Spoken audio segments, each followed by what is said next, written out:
এই রেসিপিটা শিখেছি আমি আমার আম্মার কাছ থেকে।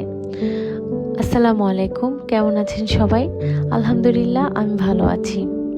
আম্মা সবসময় চিকেন রান্না করলে ঠিক এভাবেই রান্না করে। আমি তো কখনো আম্মার মতো পারবো না, এটা কখনোই সম্ভব না। মাঝে মাঝে আমার যখন খুব ইচ্ছে হয় তখন আমি ট্রাই করি, কারণ এটা একটু লেন্দি প্রসেস, তাই শর্টকাট রান্না করার ট্রাই করি। পানি দিয়ে সব মশলা দিয়ে পানি দিয়ে এটাকে বয়েল করেছি। তারপর যখন হালকা সিদ্ধ হয়ে গেছে চিকেনটাকে তুলে নিয়েছি। তুলে আলাদা একটা প্যানে এই চিকেনগুলোকে প্রথমে সব মশলা ঠিকমতো দিয়ে চিকেনগুলোকে কষিয়ে নিয়েছি। কষানো হয়ে গেলে আমি এখানে পানিটা দিয়ে দিয়েছিলাম, যেটা আমি বয়েল করেছিলাম। তো এভাবে আমি কষাচ্ছিলাম। যখন হয়ে যায় তখন আমি এটা নামিয়ে ফেলি। এই যে দেখছেন কত সুন্দর হয়ে গেছে।